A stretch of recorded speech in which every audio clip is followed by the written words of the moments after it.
Welcome into another edition of That's Deep. I'm Tommy Z, joined as always by Johnny Bravo. UFC 305 coming up. A little bit better card than what we've been seeing the past couple weeks.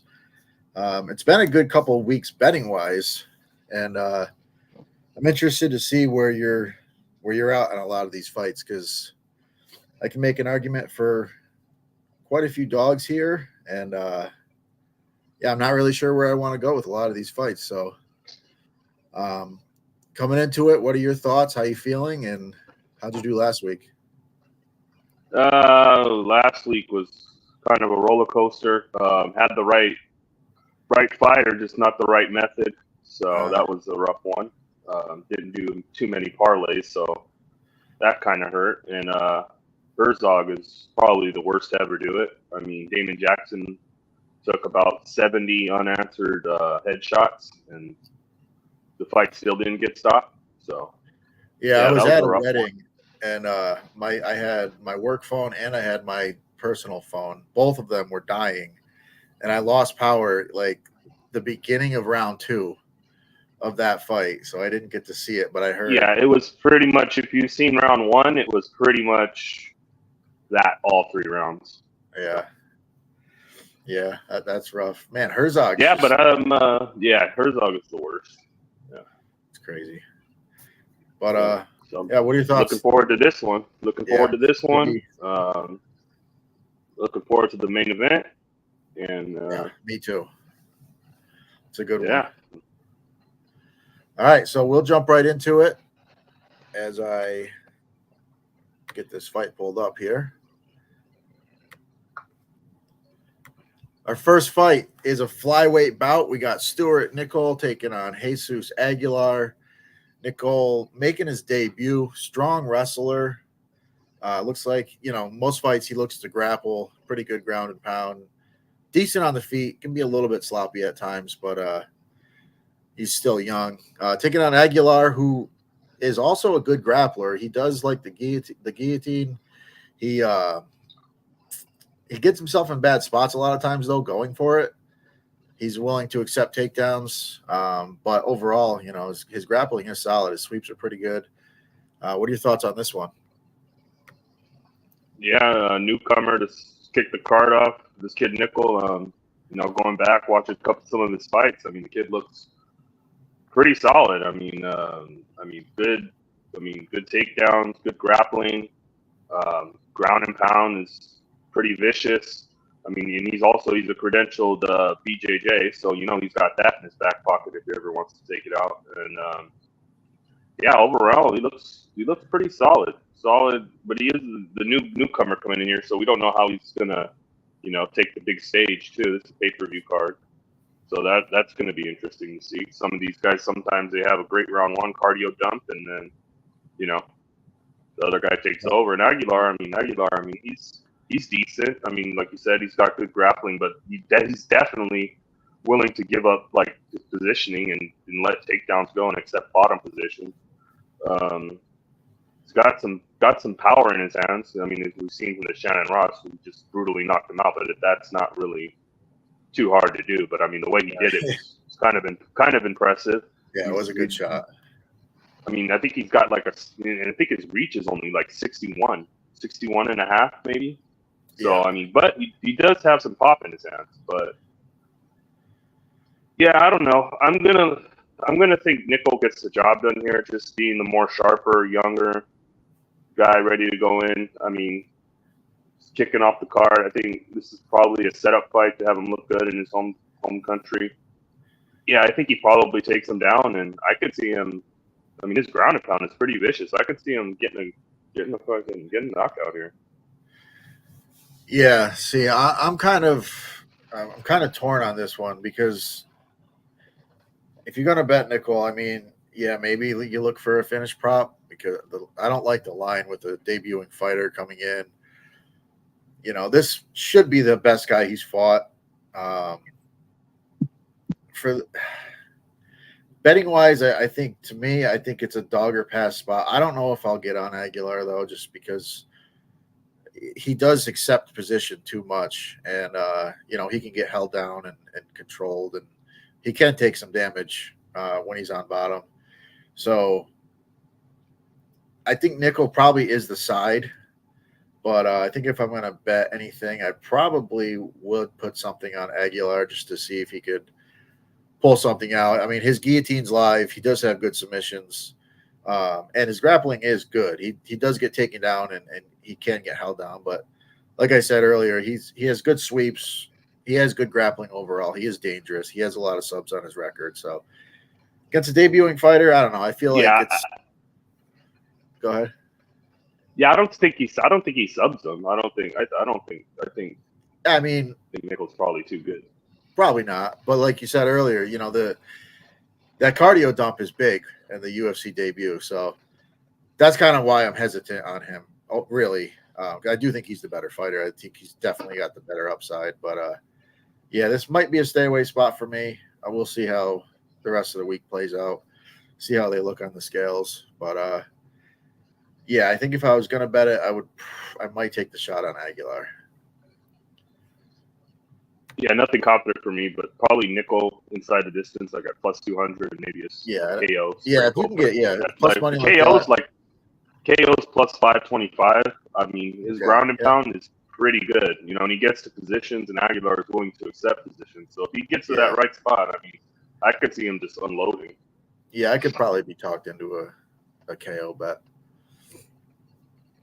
All right, the next fight on the card is a bit of a lopsided odds, but again, I think it's closer than the odds would say. We've got Canan taking on, or no, this isn't the one I was thinking of. Taking on Ricky Glenn. Canan, big power, not the greatest fighter in the world, but Glenn coming off a couple knockouts, seems kind of cooked. What are your thoughts on this one?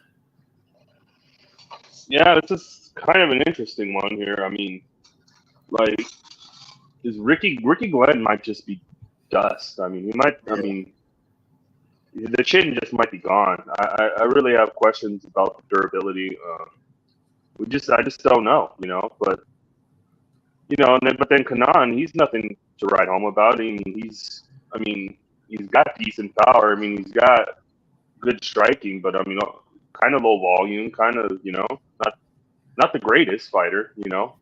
Yeah. You know, the question is Glenn like chin gone? Because I could see this going long to a decision, and I could see Glenn getting put out cold. This is a tough one for me. I kind of like the overs here. I think like a Canan decision, like at 3-1. I don't mind that. I don't want to lay the minus 170 on him. That's for sure. I don't really want to parlay him either. But yeah, maybe an over 1.5. Maybe you just hope that Glenn's chin's not gone, and because I mean, Canan's not really like a one-shot kill kind of guy. You know what I mean? Yeah, he's got some power, but he's got decent power. But I mean, it's like, you know, it's just the question is Glenn's chin gone? Right. Yeah, I think there's potential that at 170, he may be a little bit more durable. He's not sucking down to get to lightweight, so maybe his chin holds up a little bit better. But it does seem to me like the chin is gone. I mean, he got knocked out. But it is Dober. He did get knocked out by Dober, and then the other one. Yeah, I forgot but it, you know, it was like the fight before Dawson. He had the draw with Dawson, but the fight before that, he got. I mean, before the last two fights, yeah, Christos Giagos, but before that, he's never been knocked out. So it's like, yeah, well, and that's what when I went into that fight, I had bet him because Giagos had no power. He had never dropped anybody in the UFC, let alone knock him out, and then he just got starched, and I was just like, how does this happen? But you know, he's been knocked out twice since. He's been knocked out 3 of his last 4 fights.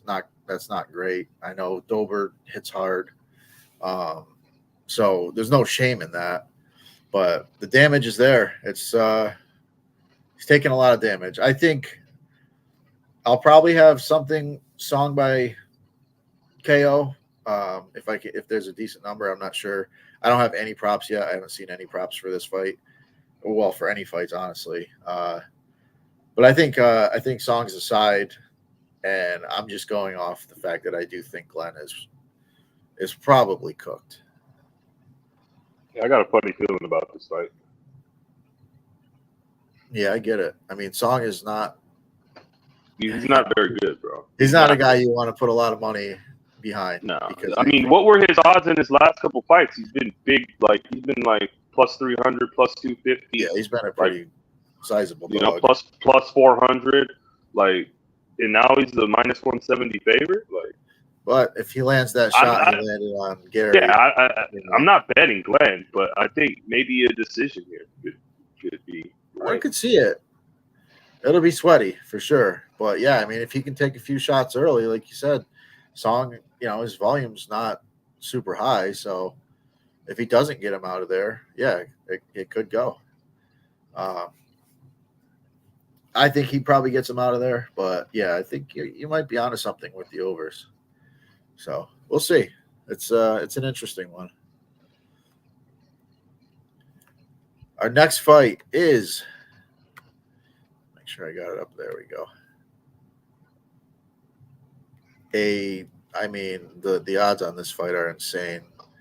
You've got Tom Nolan taking on Alex Reyes. Reyes, we haven't really seen much of him. He's been knocked out a couple times over the past 6 years. He's had about 7 canceled fights. He hasn't looked good in the fights, that we've seen him in. Taking on Nolan, who's got the striking. He's got the potential to take him out, no problem. But, I mean, I've seen him get dropped a couple times in his UFC career. So there's some risk here. What are your thoughts on this one? Yeah, I think this is pretty much one-way traffic here. Alex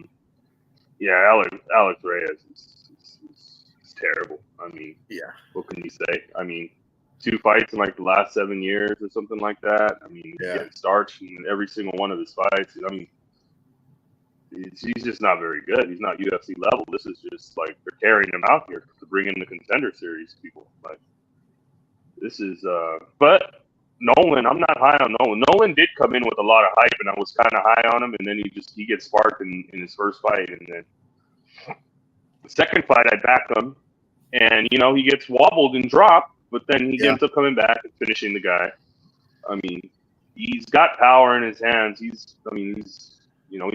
He's a violent guy. All his fights are by finishes. But I don't know. I think a higher level of guy, I might try to fade him, but I think this is probably just a round one, just running him over. Like,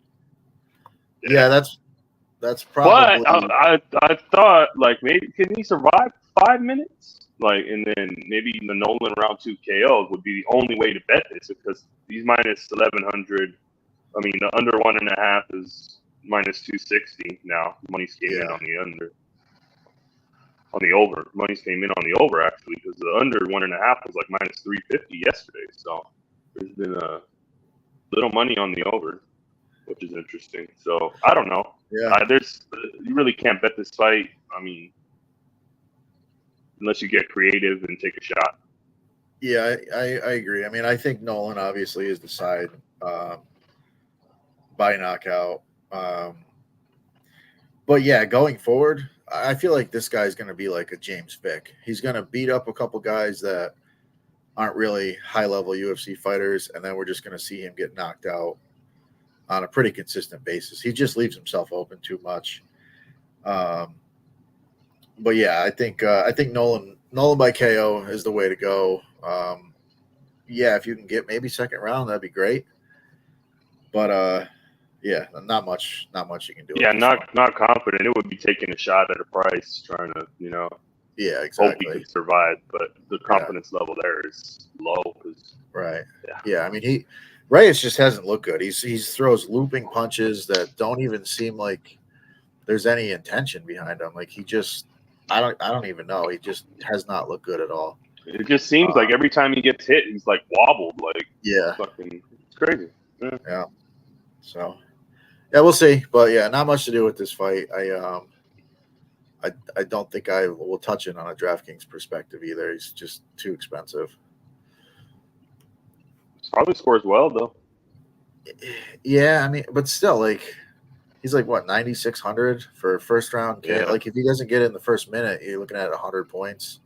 96 could be good, but it also, if it does get into the second round, he's probably not scoring much at all. So, I mean, he'd still be 80, 90. But yeah, for the price, I'll look for a better spot.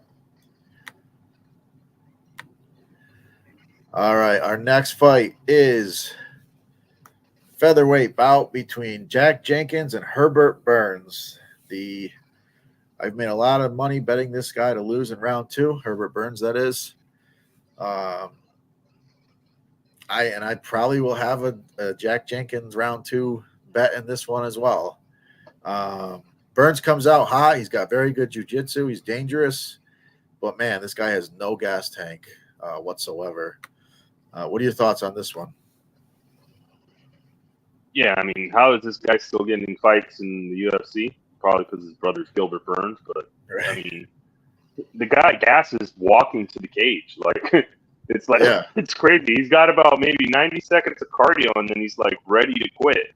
Like, he'll come out hot, and he'll look good, and then just die off. I mean, he's got good power in his hands, good subs. I mean, it's just, like clockwork. It's Burns getting finished in probably round 2 and round 1. Yeah. Jenkins, I think he's a decent fighter. He's all right. He's got good leg kicks, decent striking. Yeah, I think this is, probably a Jenkins KO in 1 or 2. I could see it. Yeah, I honestly, to me, I'm probably going to be waiting for that prop. I'll be on that. Yeah, I think the under also. What is the under? Unders here. I think under 2.5 is a good parlay piece. I think. Yeah. Oh yeah, because under 1.5 is minus 110. Yeah, that's not bad at all. What's the under 2.5? They don't have all, so yeah. I feel like the under 2.5 should be juiced to the gills, and if it's not, but it'll probably be like 350 maybe. Yeah. I mean, the 1.5 is 110, so it might be like 250. Yeah, if it's somewhere in that range, it's a definite parlay piece. I'd have parlay that. Piece. I mean, Jenkins KO is minus 225. Yeah. Honestly, if you could bet method, like if you could bet leg kick KO, like this would be a fight where I could easily see it. Yeah. Jenkins round 2 KO is plus 275. Yeah, that's worth a sprinkle for sure. Round honestly, one, I don't know. It might not even round get 1 to is round 2, but 200. Yeah. Yeah. But I mean, I think it could. We've seen Burns comes out, looks pretty good in the first round generally. He is going to eat those leg kicks though right off the bat. So I can definitely see him just dropping, getting kicked in the leg, dropping, hoping he comes into his guard, gets back up, kicked and dropped again. That's kind of how I see this fight playing out. So if he's gassed at the end of the first round, I can see the ref stepping in, but I mean, don't rule out maybe Burns could catch something here. He's got power and he could. I mean, he's definitely live. He's dangerous in like the first 90 seconds. So yeah, he took out our guy Nate the Train back in the day. Wow. But yeah, I mean, Burns KO round 1 is wow. KO round 1 is 3,500. Wow. Jeez. The sub is where's the sub? 15. Wow. That's not a sprinkle. That's terrible. Yeah, it's definitely sprinkle. Luckbox KO at 35. Because I'm fairly confident that it probably doesn't get to round 3. So yeah, I mean, a fight doesn't start round 3. Probably will be if the 1.5 is minus 110. That'll probably be like minus 200. Yeah. So I mean, I like that. I like that as a parlay piece here. Fight doesn't start round 3, whatever that price is when it comes out. Yeah, this is definitely a here. fight. There's definitely going to be some interesting props. There's going to be violence here. You know that. There's no shot this fight goes, right? I mean, we've seen stranger things, but it's hard to believe. It's hard to believe this fight would go. I don't think Burns would have the lung capacity. I think he might pass out if this fight went 3 rounds. He might not walk out the corner, you know. Yeah. So so I'd be shocked. Oh yeah, it goes the distance is -600. So wow, that's weird. It's -600, but the 1.5 is only -110. Yeah, the 1.5. That's interesting. I like it. Because generally speaking, when Burns gets finished in the second round, it's pretty evident it's going to happen quick. We might get a good number on Jenkins in under 1.5. Yeah, that wouldn't be bad either. But yeah, I think it's probably Jenkins KO. Yeah, that's where I'm at. I honestly, if I could bet leg kick KO, I would probably have something on that as well. All right, our next fight is, and there it is, women's flyweight bout. We've got Casey ONeal taking on Luana Santos. We just saw Santos fight about a month ago. She looked amazing. Kind of a tailor-made opponent for her, but she did look good. She dropped the weight class to the flyweight weight class, if I could spit it out, and she made weight. She looked good, and it'll be interesting to see her on the scales. If another a quick turnaround, maybe she has some issues, but I don't know. From everything I've seen, she looks like she's in pretty good shape still. Taking on Casey ONeal, who's high volume, good striking, takes a lot of damage, just tough all around. What are your thoughts on this one? Yeah, I like this spot here. I really like Santos in this spot. I think she's looked pretty good in her last few fights. I mean, I like this prospect. She's good. I mean, I think she's good all around. I mean, good wrestling, decent striking, good BJJ. I mean, the cardio can be kind of a concern, but I mean, I don't think so. I think her cardio is okay. She looks like she can fight through it and still push forward, Yeah. And ONeal, I'm not high on Casey ONeal. I don't think she's very good. I think she sucks, to be honest. I mean, she's losing to Lipsky and split decision with Roxanne. It's just I don't know. I thought she had potential at first, but yeah, I'm not high on ONeal. This is one of my favorite spots here is Luana Santos money line here.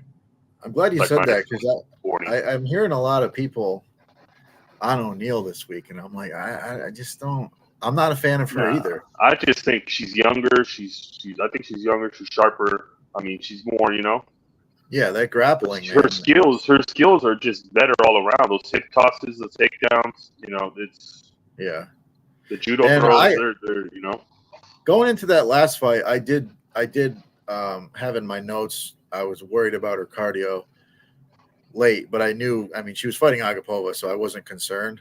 But then going back and watching again, the fight where she slowed down. I'm not going to be able to think of her name. A couple fights ago, Stephanie Edgar. Yeah, Edgar is bigger. She, big, strong girl. She's tough. It was on short notice too. But yeah, it was on short notice, and I didn't realize that the first time I was watching. So, yeah, and this is on short notice as well. But she just fought a month ago. She looked great. So yeah, I don't think that'll be an issue. I don't think cardio will be an issue. I think she'll make the weight. I think she's in shape. She should be ready to go here if she's taking this. The only thing is the travel conditions and all that. Maybe she gets. Yeah, who knows? Could be an issue, but Yeah, I love Santos. Overall, This is one of my I just favorite spots. I targeted earlier, in the week. Yeah, I think she's the side, and she gets a couple throws in there, gets on top, finds a sub. There's all kinds of ways she could get out of this fight quick. And I'm gonna wait to bet this. I'm gonna wait to bet this because the number's coming down because people are betting ONeal. So I'm gonna probably wait to bet this one coming down. Yeah, I don't blame you. Yeah, I'll definitely be on Santos though. That's one of my favorite spots of the week. Yeah, so that's good. We're on the same page on that one. That was one that I'm pretty high on her too, and I just hear a lot of people on the other side. So I'm like, all right, is this? Yeah, I can't back Casey ONeal. Yeah. No. All right, our next fight is in the featherweight division. We have Josh Culibao taking on Ricardo Ramos. This one's interesting. Culibao coming off a couple losses, but generally speaking, he's pretty competitive in all his fights. Ramos, very good wrestling. Starts strong. He's got pretty good striking. Does tend to fade out a little bit. This is a pretty close fight to me. I think Culibao finds a way to keep it standing. He should have a pretty good advantage, but if Ramos gets those takedowns, he's dangerous. What are your thoughts here? Yeah, this is an interesting one. I really couldn't get a good read on this one. Ramos has looked pretty terrible in his last couple of fights. I mean, he's getting guillotined in round one. Not a good look. Not a good look. It just hasn't looked very good. I mean, but he has potential to be good. I mean, he's got decent striking. I mean, he's got good wrestling. I mean, but I don't know. Like, you're just giving up like that. You're supposed to be a black belt and you're tapping to the guillotine like that. Like, yeah, I don't know. That's just a bad look. He just hasn't looked good. I can't really trust him right now. And Culibao is just like one of those just average UFC guys. He's good. He's well-rounded pretty much everywhere. So I think it's probably it could be a close fight. I don't know. Just with no confidence, it's probably Culibao I'm giving the edge to. But I don't have a strong opinion yet on this. Yeah, so I like Culibao as well. Couple factors. Number one, if it comes down to heart late in the fight, you got to edge Culibao.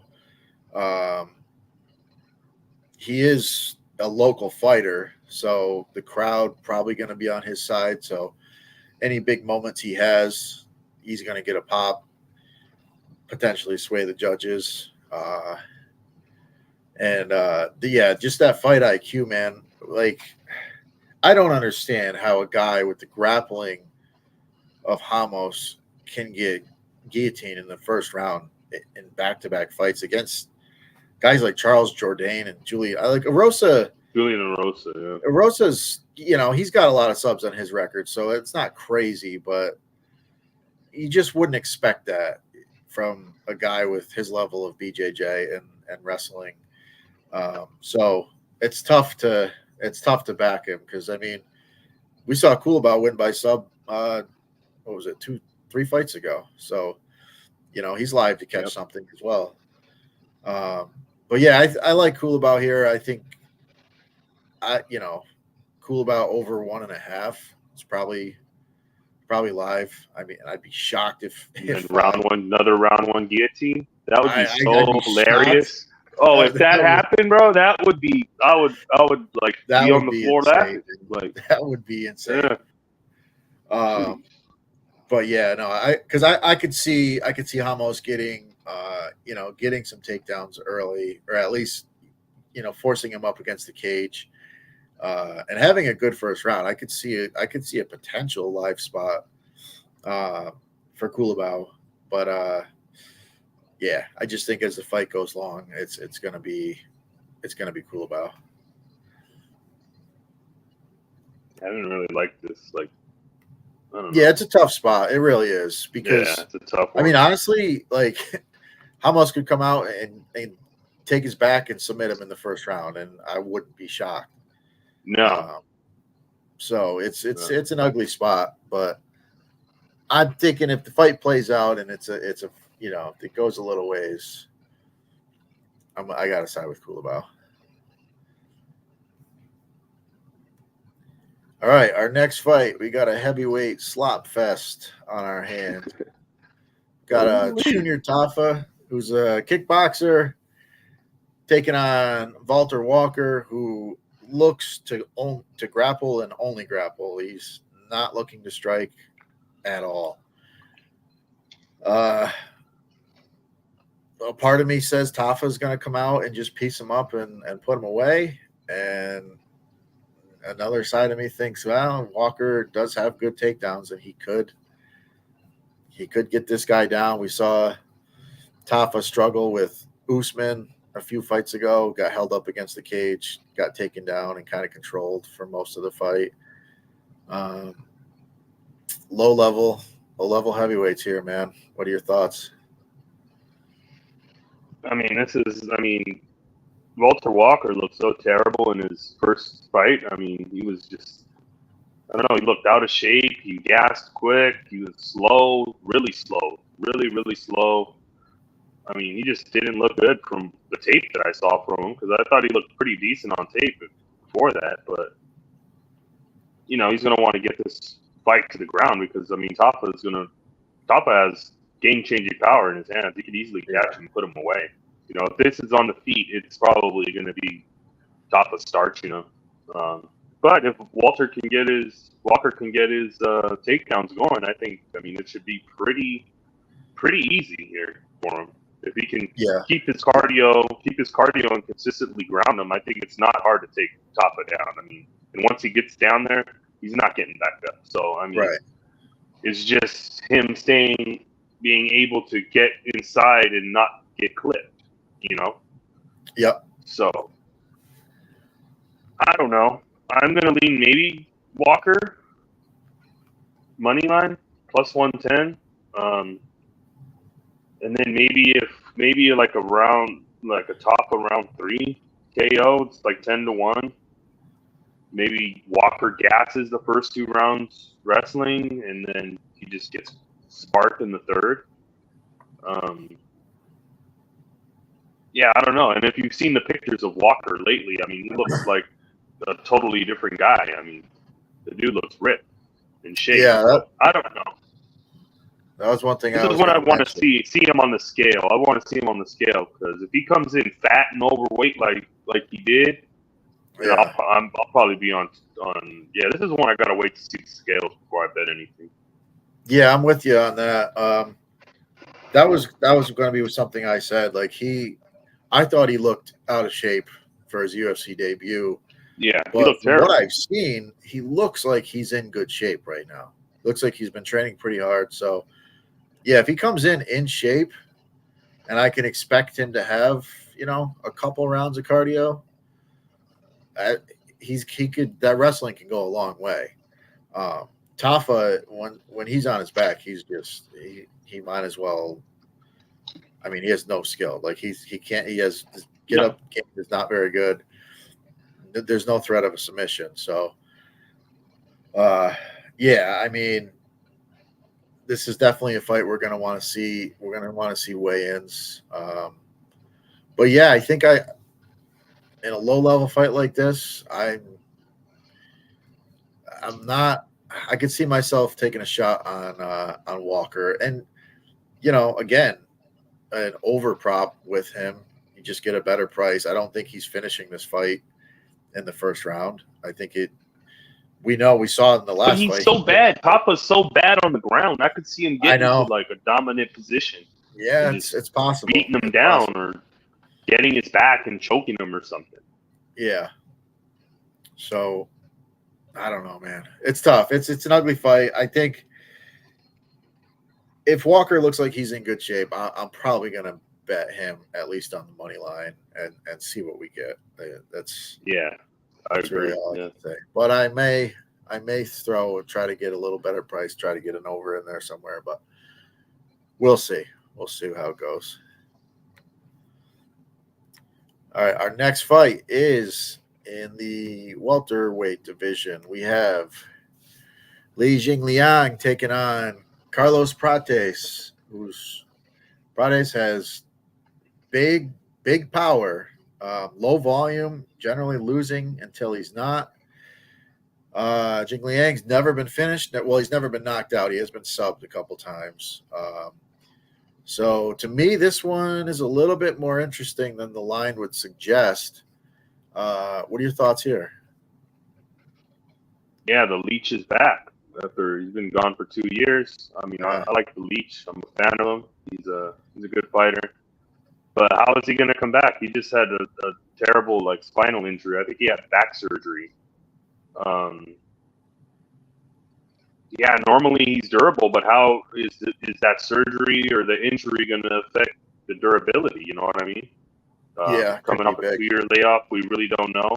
I mean, originally looking at this, I thought, I do think the line is kind of crazy. The line is kind of wide, especially Leech has never been knocked out, but it's that, Prates, he's a sharpshooter, man. It's like he's just sitting back, he's ready to catch you, and when he catches you, it's usually it's good night, He's fighting out of the Fighting Nerds camp. Fighting Nerds, I mean, they're on fire right now. That gym can't do nothing wrong. You know what I mean?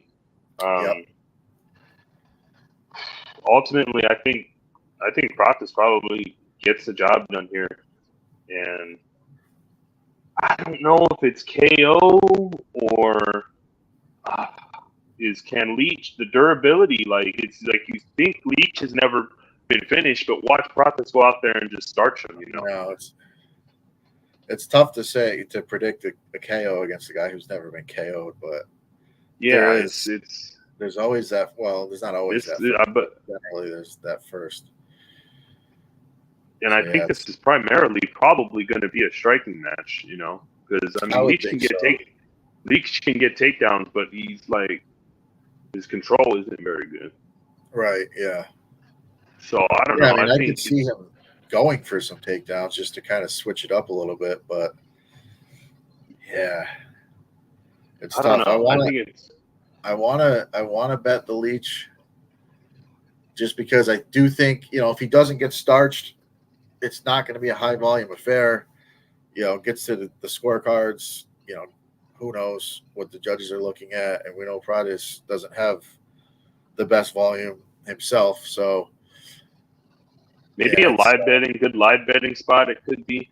But I'm probably gonna bet a Prates KO in 2 or 3 at maybe I think it's plus 350, averaging out to right now. But they'll see what that combo prop is. You probably get plus money on the KO instead of laying minus 130.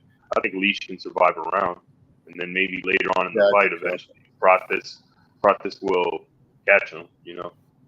Yeah, and he generally does his work late in fights anyway. I mean, his whole UFC run, that's kind of what we've seen so far. It's been a short, only a couple fights, but even on the Contender Series, I think he got outstruck in the fight until he landed that knockout shot, and then that was it. So definitely could see this one going longer, and then he finds something late.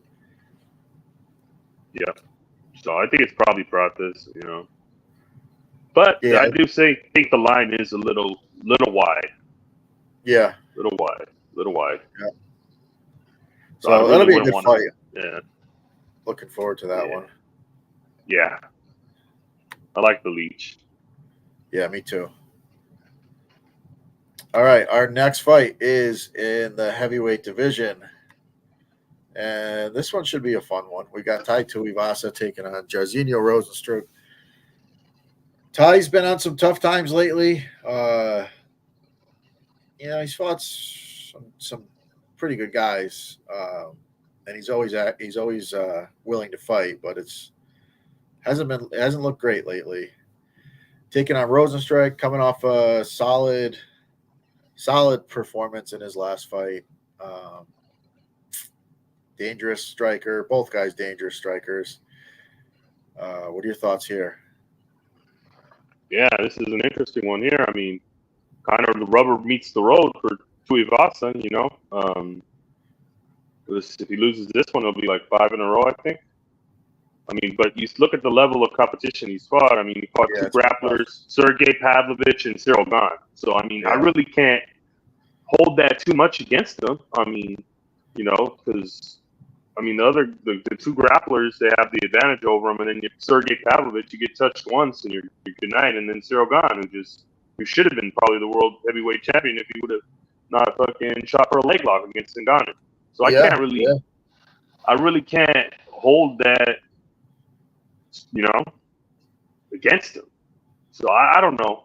And then Rosenstruck is like one of these guys where he's got lots of power, he's got good striking, he's got potential, but sometimes he's just in there, he's just staring at you and he doesn't throw his hands. Like we've been on like live shows on him, like throw your hands, let your hands go. He'll sit there, low volume, staring at you, you know. It's you know, he did have a good performance against Gaziev, but we were on him in that fight. But Gaziev had 5 minutes of cardio and then he was completely cooked, you know, in a 5-round fight. So, I think this is do or die for Ty. And for me, at the number, I'm gonna have to go Ty money line plus 185. I think that's a solid spot. Yeah, I think this is rubber meets the road for him here. I mean, if he's getting a matchup, he's getting a good matchup for himself because got a guy that's going to want to stand there with him, you know, and that's the kind of fights he excels in, you know. So and when we've seen Rosenstruck get finished, it's been guys who come forward and throw bombs, and that's what Ty's going to do, man. Even in that Volkov fight, you know, Ty took some damage. Ty ended up getting finished, but he had Volkov's leg cooked. I mean, those leg kicks, if he could have kept that fight on the feet a little bit longer, who knows? He could have won that fight. And Rosenstruck's a guy who you can kick his legs too. So Ty's coming forward, throwing bombs, throwing leg kicks, and Rosenstruck, that's not his style. He doesn't want to be in a brawl. So, I like Ty. I think I think we're getting a good price here. And, I just think he's fought some really tough competition. And he's been, a couple of his weaknesses have been exposed. But I don't think that, unless Rosenstruck catches him with something big. But even when he's been knocked out, like, you gotta hit Ty over and over again before he drops. So, I think Tuivasa is the side here. I think he gets him out of there, and we get to see some Shoey in his home in Australia. Yeah. Yes, sir. Yeah, I think. Yeah. All right. Our next fight is in the lightweight division. We have Mateusz Gamrot taking on Dan Hooker. Gamrot, another one of those guys who just almost exclusively wants to wrestle. He has some pretty decent striking. But, there's been a few fights lately where if he didn't get those last couple takedowns, he was going to be in some trouble. So this one's going to be interesting. Hooker, he can be wrestled, but he's also dangerous when he's on the feet. And he's a guy that you got to really kill to put him away. So another interesting fight here. What are your thoughts? Yeah, another striker versus grappler here. I mean, Gamrot's wrestling his takedowns are pretty elite. I mean, he's a great wrestler. I mean, he's up there with those guys up there. I mean, him and Makhachev would be interesting, but I think ultimately Makhachev would win. But I mean, the wrestling, I mean, it's pretty good. And the striking is a little bit left to be desired. It's not the greatest. In the RDA fight, I mean, if RDA could have somehow kept some space and kind of stayed at range, you would have easily won that fight. Yeah. But Gamrot does his little. He's gonna take you down pretty much. That's what he's gonna do. He's not gonna want to strike with you. So it's pretty much if Dan Hooker could keep it on the feet, I mean, it's Dan Hooker all day. But I see him probably having a hard time, and I think Gamrot probably grounds him pretty easily here and just grapple fucks him, wrestles him. I could see a sub. I could see a sub here. Yeah. I don't know how to bet this. I mean, Gamrot decision is minus 165 right now. I mean, I don't like that juice. Maybe him as a parlay piece. Maybe a sprinkle on the sub, or maybe Gamrot. Yeah, these overprices are going to be juiced. So it's like, it's tough. It's tough to bet this fight. I mean, I guess throw him in a parlay maybe, or you guys. I mean, the decision's minus 165. I mean, like, I could see him subbing him, or like get into a dominant position and just ground and pounding him. Yeah. So that's I mean, honestly, whether the late decision or KO or sub. Yeah. Honestly, the longer the fight goes, Hooker becomes more and more alive, because as Gamrot's always going to be able to land the takedowns. We've seen that. I mean, even in the RDA fight, he looked like he was slowing down. He'd taken some damage, but he's able to land the takedown. That's why he's got the record he has, and it's just. But as it goes on, Hooker on the feet is gonna be dangerous. We saw it with Jalen Turner, same thing. Like, Turner had a shot against Gamrot, but Gamrot was able to find that takedown and was able to get that decision. And again, that was another close fight. But that's the problem. Like, I want to bet Hooker here. I mean, just because I've seen so many close calls when it comes to Gamrot, but he seems to find a way. Like, guys, even in the Fiziev fight, like Fiziev, I thought won the first round, was looking good, and then he blows out his knee throwing a kick. So you don't really know what that fight would have looked like. So it's tough. But it feels like Gamrot, he's probably going to find the takedowns when he needs them.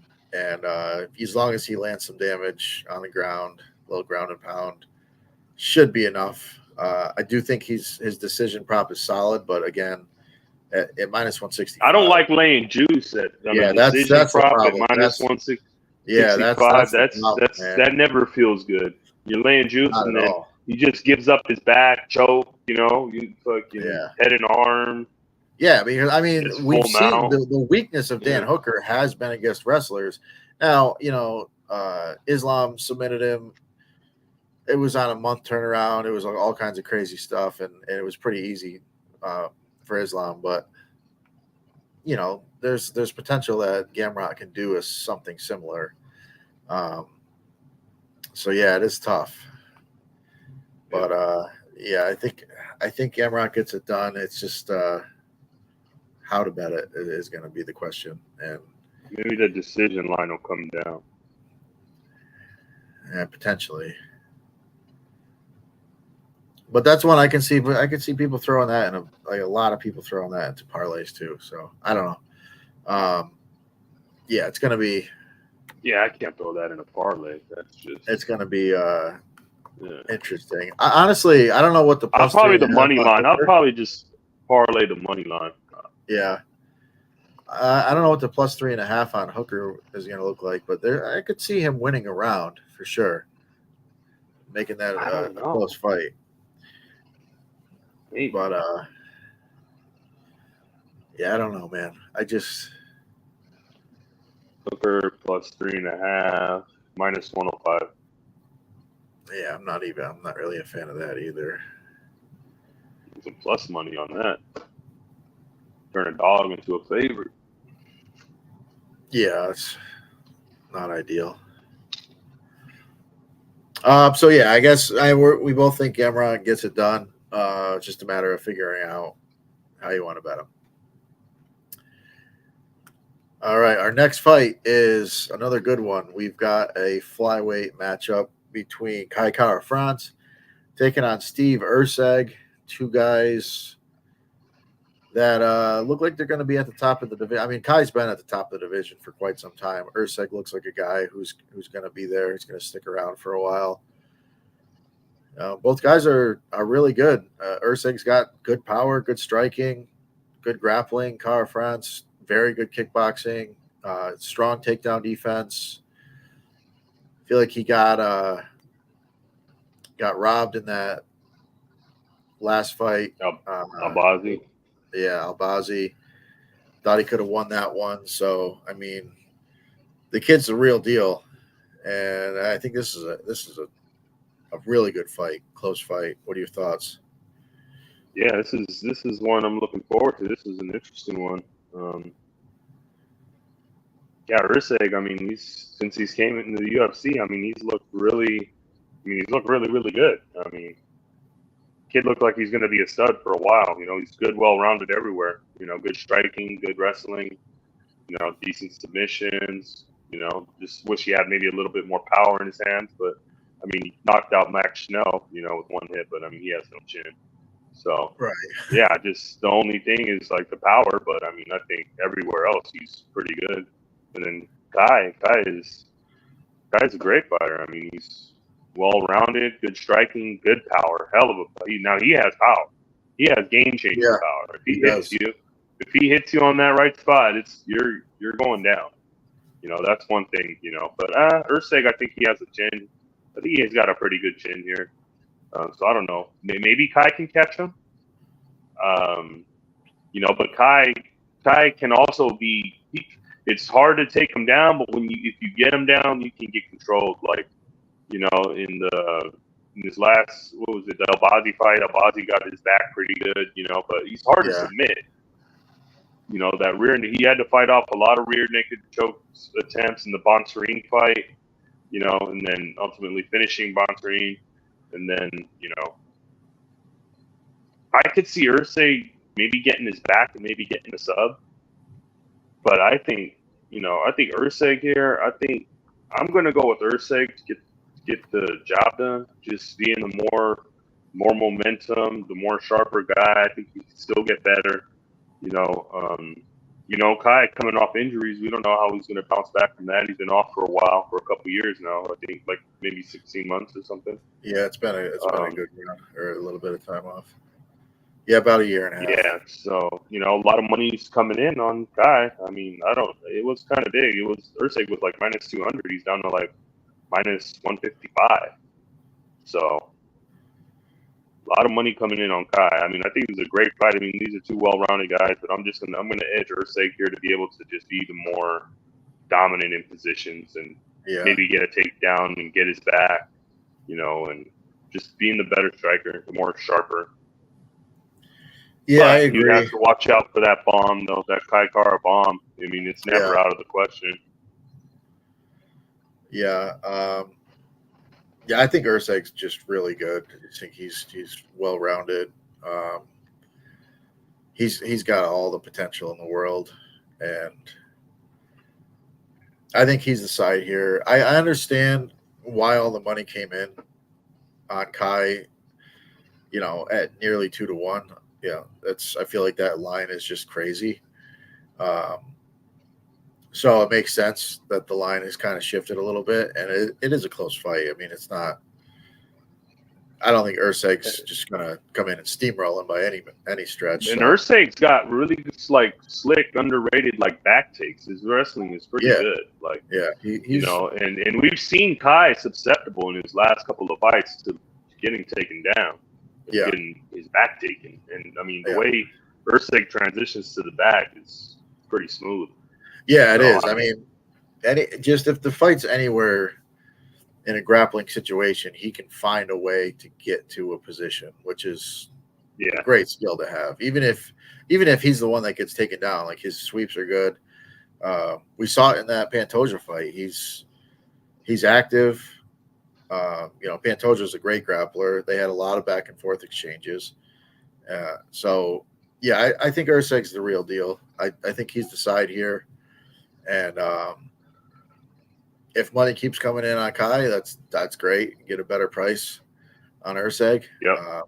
Another one I'm waiting on to bet. Yeah. But I think Urseg's the side. I can't fade this kid until I see see something different than what I've seen. He just looks like the real deal. All right, so that's going to bring us to our main event. We've got Dricus du Plessis taking on Israel Adesanya. Izzy, the long reigning champ, looking to get his belt back now for the third time, which would be the first time anybody's ever done that. When this fight was booked, I thought I was going to be on Izzy, but something about du Plessis, man, he's just got that junkyard dog in him, and I can see him pulling this one out. I think he's got good power. He's durable. His cardio is pretty good. He can mix in some takedowns. So I don't know, man. I feel like I've got to go with du Plessis here. What are your thoughts? Yeah, and I kind of feel the opposite way you did. I thought I would be on Dricus at the plus 140, plus 150. This buyback is making me want to take Izzy, because I think Izzy took some time off here. He had a rough loss to Strickland, didn't look his best, kind of after that first round he got dropped, and then the whole fight he was kind of tentative and shook and didn't really throw anything, Strickland just walked him forward, put the pressure on him, and pretty much dominant decision, but he took the time off, he was dealing with a lot of injuries. He was fighting like every 3 months on the pay-per-view card. Took some time off, was able to heal up, do some strength. It looked like he thought he said he was doing some strength. He finally was lifting weights or doing strength training, so that might help him coming in here. Dricus, he's a junkyard dog. But he's got power in his hands. The striking defense isn't the best. He's there to be hit. And in a lot of his other fights, he's fighting a lot of stationary guys that are not like moving. Izzy's going to use his movement. He's going to use his speed. He's going to get in and out. He's going to stay on the outside. He's going to use his jab. He's going to utilize kicks. It's just, if Dricus isn't getting takedowns and holding Izzy down, I think he's going to be in for a pretty long night. And I think Izzy just puts on just a masterclass and just pieces him up, uses the jab, and just is able to keep his distance. And I think it's going to be hard for Dricus to find Izzy in that big cage. I think Izzy's going to be way faster. He's going to use his movement and stay on the outside. So I'm going to add this. And if you bet du Plessis at plus 150, plus 140, that would have been interesting to me. But you know me, I'm going to go against where all the money's going. I'm going, you're going to give me 110 on Izzy. I think this is a spot where I have to bet Izzy and go against the money. A lot of the points you made too, are thoughts that I had. The one thing that really makes me think Izzy, we might get a good Izzy is, like you said, he was fighting quite frequently. Not only that, but he was fighting his biggest rival he's ever had. So there is a lot of energy that goes into those type of fights. Finally gets the win over Pereira, and then to fight Strickland, a guy who everybody thought he was going to destroy, and then he lays an egg in that fight. It's a letdown spot. It's when you look back at it, it makes sense because he had put all that energy into those previous fights, and so it is a good price on Izzy right now. It's a price that you're not going to see very often. You make a lot of good points. Now you got me second guessing myself here. I see you second guessing yourself. All those thoughts that I had coming in that I pushed away are all coming back now. So I'm like, God. Yeah, it was tough because initially I thought I was going to be on Dricus, but I went back. I doubled back. I did more tape last night, looked at it more, and I'm like, man, this might be an Izzy spot here. Yeah, and the one thing that initial thought that I had was that Dreykus is so hittable, and Yeah, he's there to be hit. The striking defense is terrible. Knife those guys, and it's a very good chance. Yeah. So now I'm stuck because I mean, you missed the line on Dreykus. I mean, I know there's plus not, 140. it's not a good line. It was just plus 110 like 2 days ago. Yeah. Yeah, man. I don't know. I'm excited to see this one. I mean, it's all the hype, all the back and forth, you know, and then now it's finally lining up, and we could see it. Yeah, I think Izzy's going to be motivated here. I think he's going to be ready to go. Yeah, But then Plessis could go in there and wrestle, but I don't see him being able to go in there and implement like wrestling for 5 rounds. Yeah, but no one's really been able to, like, even like Vettori took him down a handful of times. His Beyond fight wasn't the greatest look, but I mean, I thought he easily won the first 2 rounds, and then I gave him round 3, and then I thought he just got absolutely grounded in the last 2 rounds. Yeah, you know? Watching that one back too, I actually agree. I thought there was an argument that he could have won that fight, but again, I mean, Jan's massive. I mean, I guess Duplessis is a pretty big dude too, but yeah, but Jan is massive. Yeah, he's huge. Yeah, so it's tough. You know what? Now I sit here, I'm on the fence.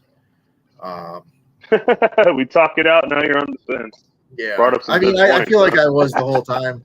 I thought that I was maybe looking at some value with Duplessis, but like you said, you know, the line's coming down, so it's not like there's the value's there anymore.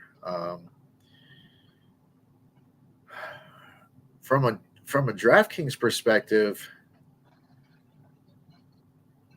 if the fight goes long and Duplessis does land a handful of takedowns and, you know, the volume's there, some value there. He could score good, yeah. If he does win, then he's probably landing takedowns, and then if you want to play him in DFS, and then if he gets that game going, then that probably works out for you.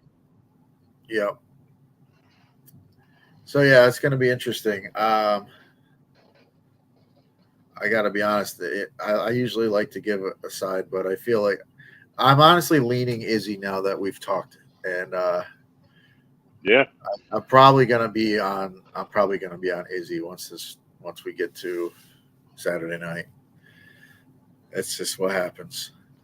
Yeah. I mean, literally all the thoughts that I thought that went through my head, you said them all, and I was just like, "Yep, I thought that." So here we are. Yeah, we'll see. We'll see. All right, so that's it. I mean, I guess we'll say we're on the Izzy side for the main event. I think there is some value. I'll be on Dreykus on DraftKings. So what's his price? He's like 7,800 or something. He's in the 7s for sure. So definitely some value there.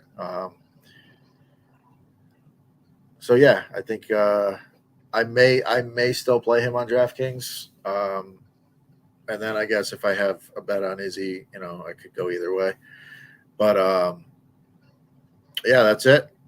We'll see what weigh-ins look like. We'll be live Saturday night. I think we'll be live tomorrow. Well, no, not us, but I think Kagan and Holden will be live tomorrow night. I think the first half of the preseason game. Yeah. And there is a PFL card too, so I'm going to break. Friday. I'm going to break that down. I'll probably have some bets. I'll throw something in the Discord if I place any bets there. I'm locked in PFL. Of course, Friday night we've got the NASCAR pod. Sunday we've got NASCAR racing. So, as always, you know, it's Nuke the House. We're going to be live basically from, you know, the next 4 nights, 4 days. So tune in. The website's dropping. Tomorrow? Is tomorrow the official 15th? I think. Yeah, 15th. So get in there. There's no better value out there. You guys, all you guys watching, I recognize all the names in the chat, so you guys know. But tell a friend, pass the word on. It's a great value. You're not going to find anything like it. So let's all win together. But I guess that's it for me. You got anything else, Johnny? Nah, just ready for the big weekend ahead. Premier League starting. Okay.